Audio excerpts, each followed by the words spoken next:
It was a cool evening in New York City, the kind that made the air feel sharp but alive. The tall glass windows of the Grand Metropolitan Hotel glowed with golden light. Inside, the ballroom was buzzing with laughter, music, and the clinking of champagne glasses. Every corner shimmered with elegance: silk gowns, crisp tuxedos, chandeliers sparkling above like stars. The city's finest had gathered for a charity gala that night, hosted by one of the most admired pianists in the world, Leonard Weiss.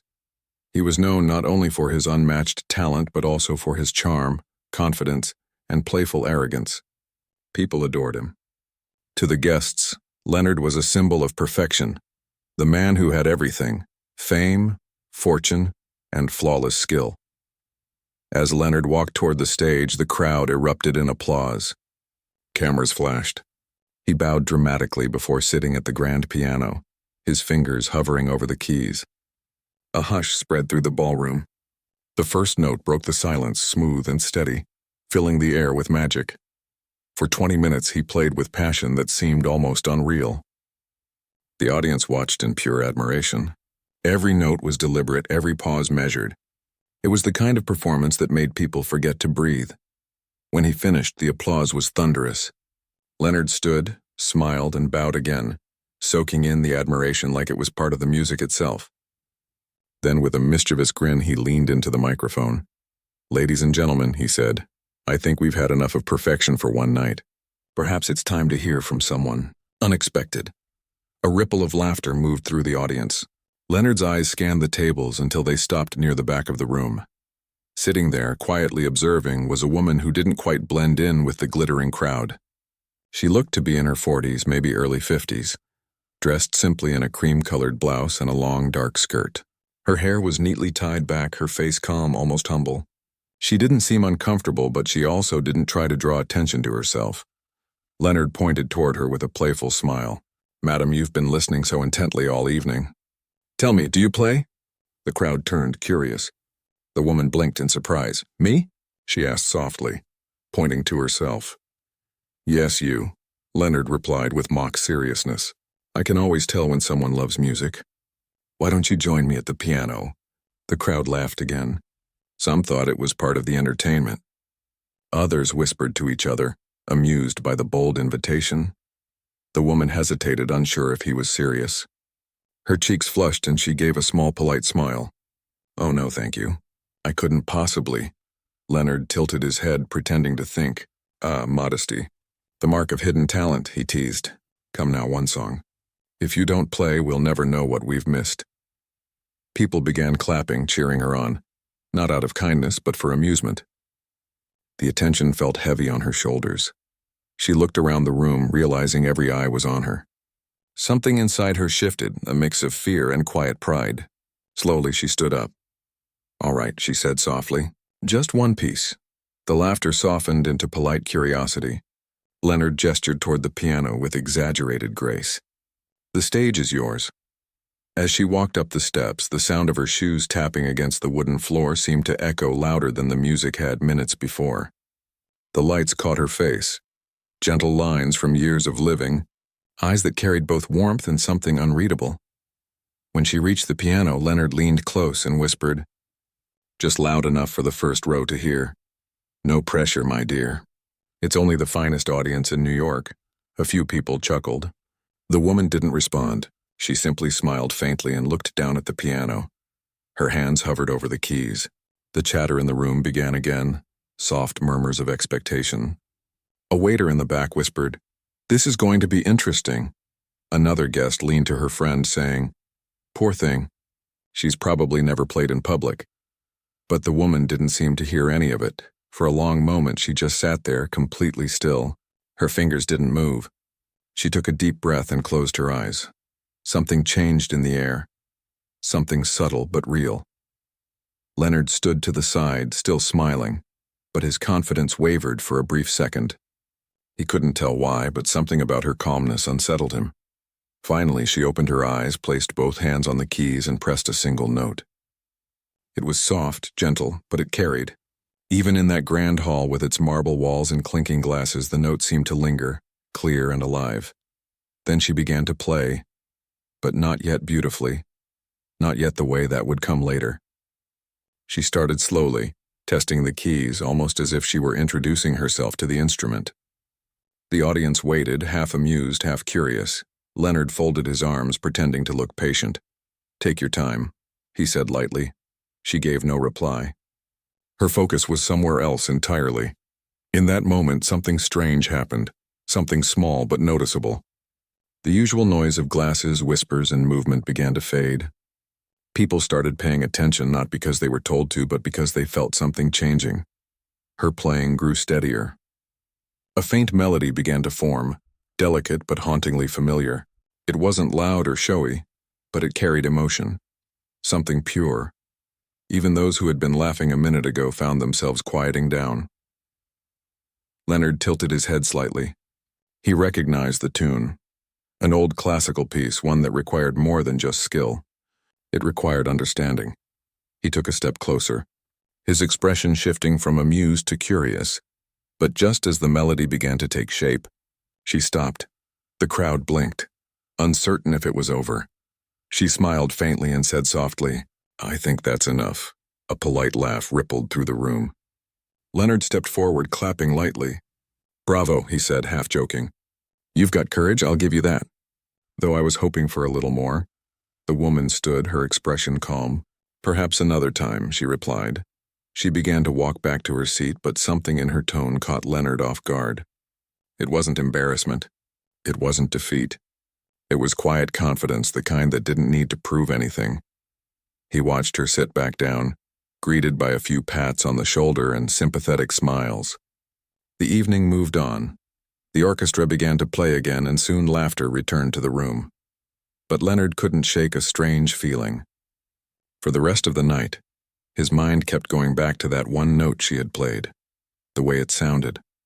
There was something about it, something he couldn't name. Later that evening, after his second performance, Leonard found himself alone near the piano. Most of the guests had moved to the dance floor or were busy taking pictures. The woman sat again at her table, sipping water, looking content. He walked over to her and said quietly, "You play well." "Very well, actually." "Why did you stop?" She looked up at him, her expression kind but unreadable. "Because this wasn't the right moment," she said. "Music isn't about showing off. It's about sharing something real." Leonard was taken aback. People usually tried to flatter him, not lecture him. He smiled politely. "I suppose you're right," he said, though part of him didn't fully understand her. "Words, perhaps you'll play for me again," he added. "Maybe," she said simply. That word lingered with him all night. When the event ended and the guests began to leave, Leonard stood by the door shaking hands. The woman passed by quietly, offering a small smile. "Good night," she said. "Good night," he replied, watching her disappear into the crowd. Something told him their paths weren't finished crossing. The morning after the gala, the city was already alive with its usual energy. Cars honked, people hurried along the sidewalks, and the scent of fresh coffee filled the air from every corner cafe. Yet for her, the night before lingered like a gentle shadow. She woke with a mixture of excitement and nerves, recalling the faint warmth of the piano keys beneath her fingers and the strange hush that had fallen over the glittering crowd. She had never expected to be called out, never imagined herself walking toward that grand piano in front of hundreds of strangers. Her life had been simple and quiet, and that was exactly how she liked it. Yet somehow, just for a few minutes, she had tasted a world that seemed both familiar and distant. Her apartment was small but cozy. A single window looked out over the busy street below. Books and sheet music lined the shelves. A teapot whistled on the stove, steam curling into the sunlight. She made herself a cup of tea, wrapping her hands around it as though it could hold her thoughts together.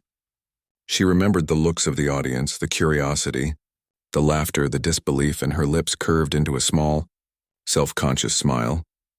It was funny to think that a joke could have brought her back to life in such a way. Leonard Weiss had thought it would be amusing, inviting her to play as if she were some timid amateur. But she hadn't come to prove herself. She hadn't even thought about impressing anyone. She had simply let the music flow. And somehow in those moments the room had stopped. People had listened. People had felt something. She thought about him, Leonard Weiss. The man was charming, yes, but he had been condescending in that playful way performers often were. He assumed people like her were only there for entertainment. She hadn't minded. She had seen through it and let it pass. Yet there had been a moment, a tiny, fleeting moment when his smirk had faltered, when his eyes had widened slightly. She had caught it, and it had made her feel powerful, not be a cause of pride, but because she remembered who she was. For years she had hidden herself in routine. Life had demanded practicality, and she had given it willingly. She had been a concert pianist once, traveling from hall to hall, city to city. But that was a different life, a life interrupted by circumstance, responsibility, and choice. She had traded applause for stability, limelight for quiet. And now, suddenly, a single note had reminded her that music had never truly left her. She dressed carefully, not because she had anywhere important to go, but because she wanted to feel presentable, awake and ready for whatever might come next. Her fingers itched to touch the piano again. She moved toward her small upright in the corner of her apartment. The keys were worn from years of practice, some faintly yellowed, some slightly chipped. She placed her hands gently on them, and immediately, a familiar warmth spread through her arms. She closed her eyes. For a moment, she was not in her apartment. She was back on the stage of the gala, the audience's attention pressing on her, yet suspended in time. She could feel the hush that had fallen, the way the room had seemed to lean forward, listening. The memory made her heart beat faster. She hesitated, wondering if that moment could ever be repeated. Could she ever step back into the spotlight even for an instant without fear? Meanwhile, across the city, Leonard Weiss was experiencing his own restless morning. He usually woke early, energized by practice and routine, but today his mind was elsewhere. He could not stop thinking about the woman at the gala. Something about her had unsettled him, not in a threatening way, but in a way that demanded attention. He had played in front of hundreds of people before. He had impressed thousands. He had been applauded by critics and celebrated by peers. And yet, in one moment, a woman he barely knew had made him pause. He remembered the first note she had played. It was soft, almost hesitant, but it carried a clarity and purity he hadn't expected. She had not played for recognition, not for acclaim. She had played because she knew how, because it was part of her. The room had been hers for those fleeting minutes, and he had watched, momentarily disarmed. Leonard had been tempted to dismiss it as a lucky moment. Perhaps she had only caught the right rhythm by accident. But deep down, he knew better. There was skill there, yes, but more than that. A depth of emotion, a connection to the music that was undeniable. He had spent his life mastering the technical side of piano. Yet in that brief encounter, he had seen something rare. True musical instinct, untouched by ego or expectation. As he paced his spacious apartment, he realized he wanted to see her again. He wanted to hear more, to understand the story behind those fingers, to know what had shaped her. It was not just curiosity. It was a pull, a recognition of talent and humanity intertwined. Back in her apartment, she sat at her piano for hours.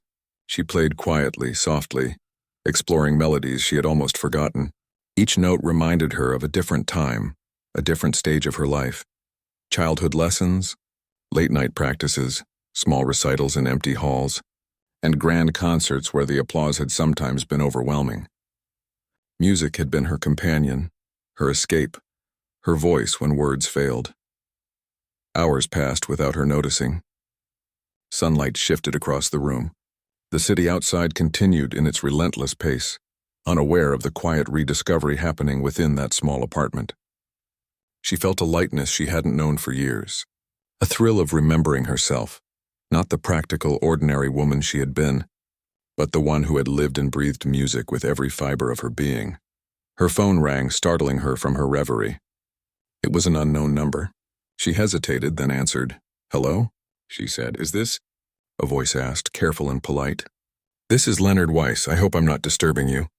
She paused, uncertain if she should recognize the name. Then it clicked. "Leonard Weiss, the pianist from the gala. Yes, this is she replied cautiously. There was a pause on the other end, a hesitation, and then he spoke. "I wanted to thank you again for yesterday. I've been thinking about it all morning. I would like to hear you play again if you're willing." She didn't know what to say at first. Part of her wanted to decline, to retreat back into her quiet life. Yet another part of her, The part that had stood before that piano in front of hundreds of strangers felt a spark of excitement. I suppose I could, she said finally, her voice soft but steady. Wonderful, Leonard said. There was a brief pause, then he added, perhaps not a public performance this time. Just for me, if that's all right. She thought about it for a moment, then nodded even though he couldn't see her. All right, she said. The conversation ended, but her heart continued to race. She had not anticipated this. A famous pianist wanted to hear her again, and somehow it felt like the first step into a world she had almost forgotten she could belong to. The rest of the day passed in a blur. She kept returning to the piano, rehearsing quietly, letting her fingers remember the melodies they had once known by heart. The simple act of playing felt like reclaiming a part of herself. Each chord she struck was a statement. She had not been erased by time or circumstance. She had survived, and she had something to offer that the world had not yet fully seen. She realized that it wasn't just about music anymore. It was about courage. Courage to step into a room, courage to be seen, and courage to share a piece of herself without fear of judgment.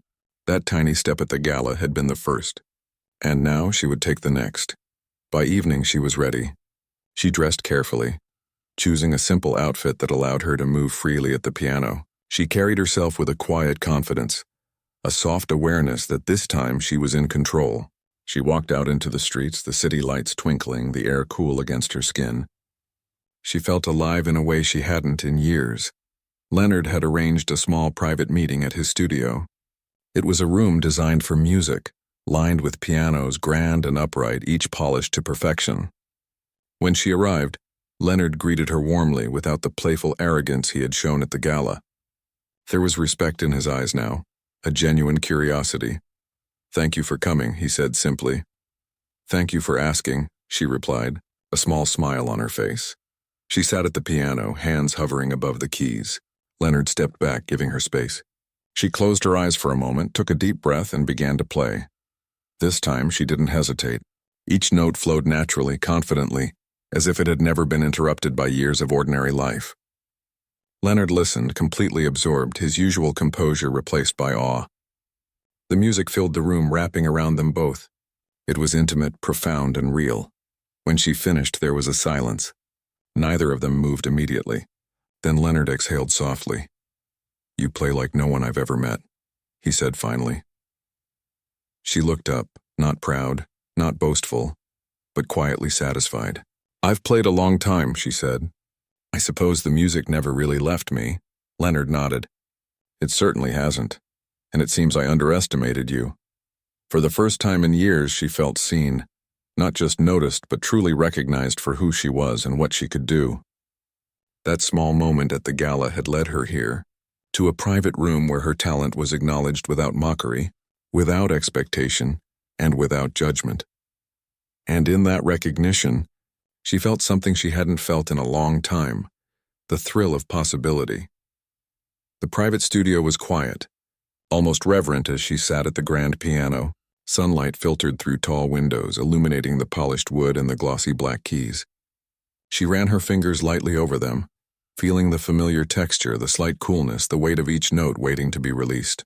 It had been years since she had performed in a space like this, alone with the music and someone who would truly listen.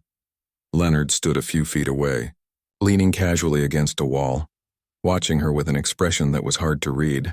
There was respect there certainly, and curiosity, but also a quiet fascination.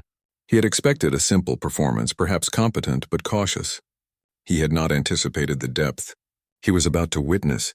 She closed her eyes for a moment and let herself sink into the memory of her younger self, the one who had once played in grand halls, filled with applauding audiences, whose fingers had danced across pianos as if they were extensions of her own body. That self had been ambitious, driven, hungry for recognition, but this version of her was different. Time had softened her edges and life had given her humility. She was not here to prove anything. She was here to play, to reconnect with the music that had always been part of her. She started with a simple melody, a classical piece she had learned as a child. Her hands moved with ease, each note deliberate, expressive. The music filled the room in gentle waves, drawing Leonard's attention fully.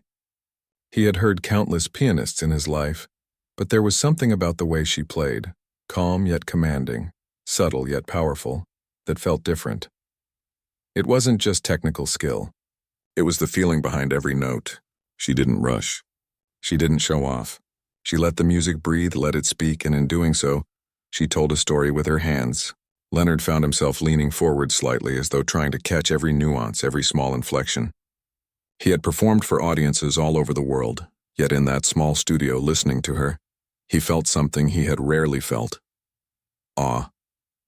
As she continued, her playing grew more confident, more expressive. She moved seamlessly from one piece to another, blending soft, lyrical passages with sections that were full of energy and intensity. Each chord, each phrase carried emotion that was impossible to ignore. Leonard watched as her fingers moved like dancers, precise yet fluid, conjuring a sound that was beautiful and unexpected. He noticed the small details, the way her wrist curved just so, the subtle shift of her body to emphasize a phrase, the way she closed her eyes at moments of intensity. It was clear she was not just playing the notes on the page. She was feeling them, living them. Every part of her being was engaged in the music, and Leonard could feel the honesty in every sound. For a long time, they played in silence together, the music filling the gaps where words would have felt inadequate. Leonard could sense her connection to the piano, the years of practice that had built her skill, and the life experiences that had deepened her expression. He realized that this wasn't just a pianist he was listening to. This was a woman who had lived, who had carried joy and sorrow, who had poured herself into every note without needing applause or recognition. When she shifted into a faster piece, her hands moved with remarkable precision. Leonard could see her entire body involved, the slight sway of her torso, the subtle movements of her fingers as they flew across the keys. The music was alive, almost tangible, and it seemed to fill every corner of the studio. He realized that she was not performing for him, nor for anyone else. She was performing for herself, and the world was merely allowed to witness it. At one point she paused, letting the music hang in the air for a moment. The silence was heavy, filled with anticipation.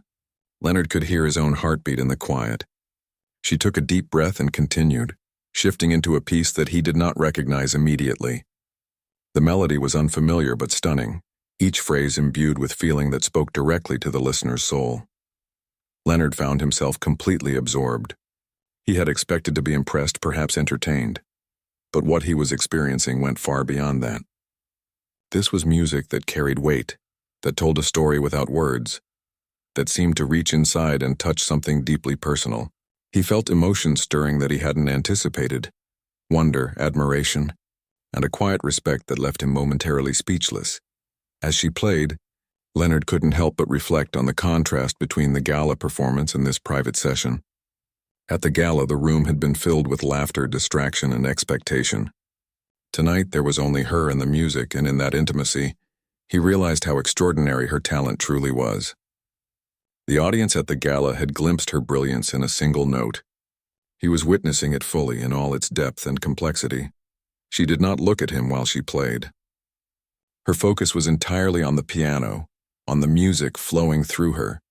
Yet Leonard could sense her awareness of his presence, a quiet acknowledgement that he was listening. She did not seek approval, but she knew it mattered that someone truly heard her. He felt honored to be that person. The session continued for hours, and the music evolved naturally. She moved effortlessly between different styles, from classical to more modern interpretations, blending them seamlessly.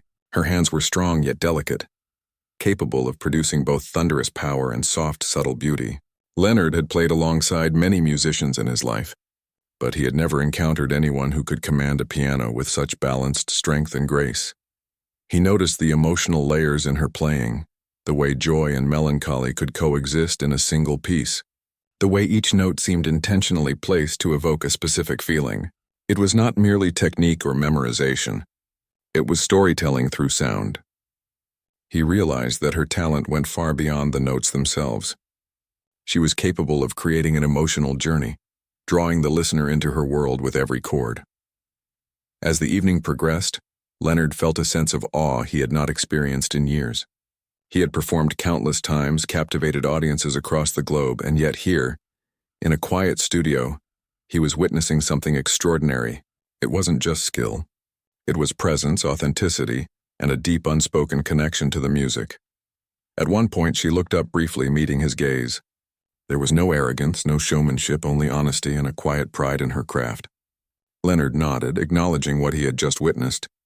He could feel the weight of her experience, the depth of her understanding, and the power of her expression. When she finally concluded the last piece, the room was filled with silence. It was the kind of silence that follows something profound, something that cannot be captured in words alone. Leonard remained still, letting the impact of her performance settle around them. "You are remarkable," he said softly, his voice tinged with awe. "I don't think anyone has ever played like that for me before." She smiled gently, not with pride, but with quiet contentment. "Thank you," she replied. "It's been a long time since I played like this." He nodded, understanding more than she realized. "I see that now, and I understand why you chose a quiet life after your career. But your talent, it shouldn't be hidden. It's too extraordinary for that." She shook her head slightly. "I never played for fame. I played because it's who I am." "That hasn't changed?" Leonard smiled, a newfound respect shining in his eyes. "Perhaps then it's time to share it again in your own way." She didn't respond immediately. Her fingers lingered on the keys for a moment, as if weighing the possibility.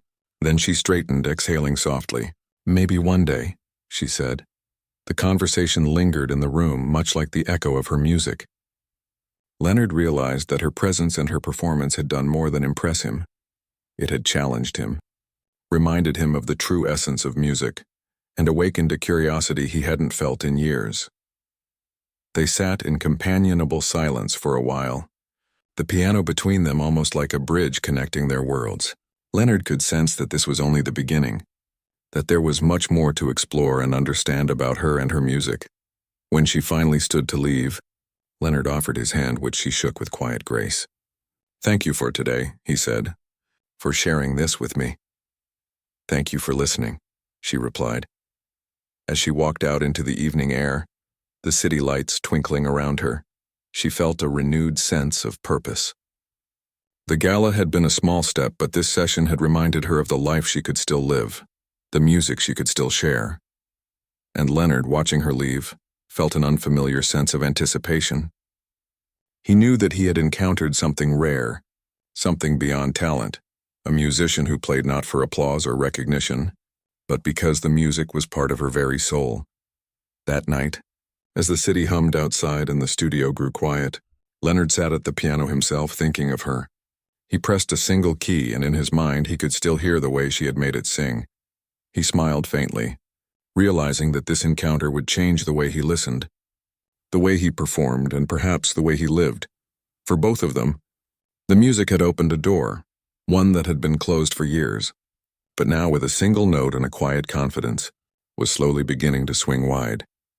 The days that followed their private session passed in a strange blur for both of them. She returned to her routine, teaching her students, organizing her small apartment, and walking the familiar streets of the city.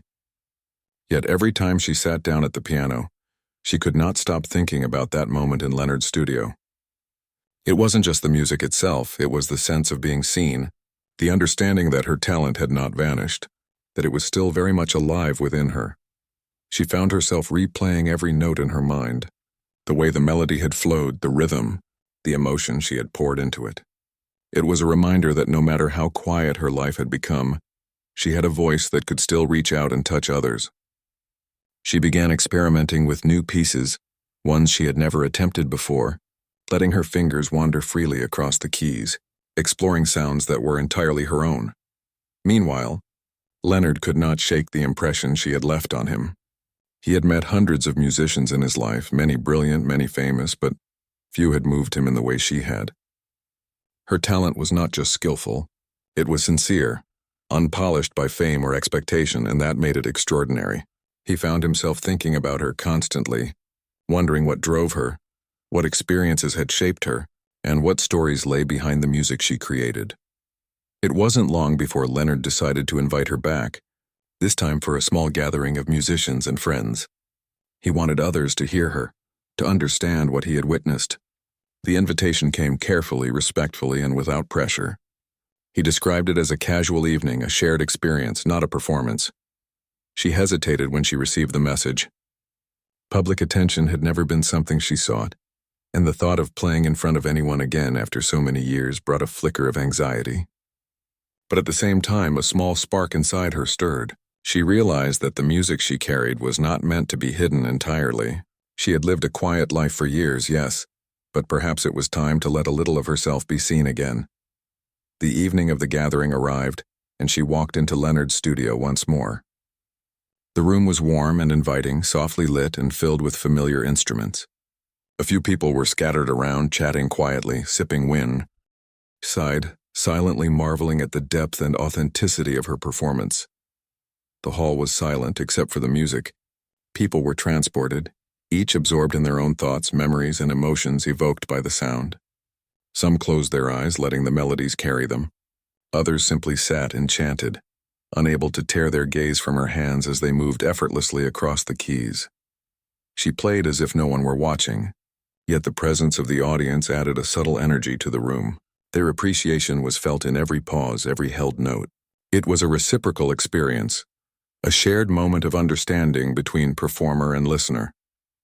She realized that music had a way of connecting people, transcending words, and in that connection, she felt something profound. The performance continued. Each piece carefully chosen, each note deliberate yet free. She moved seamlessly between classical compositions and her own arrangements, blending them in a way that was uniquely her own. The music was alive, expressive, and full of depth, reflecting not only her skill but her life's journey, the joys, sorrows, struggles, and quiet victories. Leonard noticed how naturally she commanded the piano, how effortlessly she conveyed emotion. He had seen many skilled performers, but few could create such an intimate, profound experience. He felt honored to witness it, and he realized that her music had a rare ability to touch hearts and minds in a way that transcended ordinary performance. As the final piece approached, she played with a quiet intensity, pouring her heart into every note. The room seemed to hold its breath, listening to the culmination of years of practice, experience, and emotion. When she struck the last chord, there was a moment of silence, profound, almost reverential, before the audience erupted into applause. The sound was overwhelming yet uplifting. People rose to their feet, clapping, cheering, and some even wiping away tears. She felt a warmth spread through her chest, not from pride, but from the realization that the music had touched others in the way she had always hoped it could. Leonard stepped forward, smiling broadly, his eyes shining with admiration. "That was extraordinary," he said.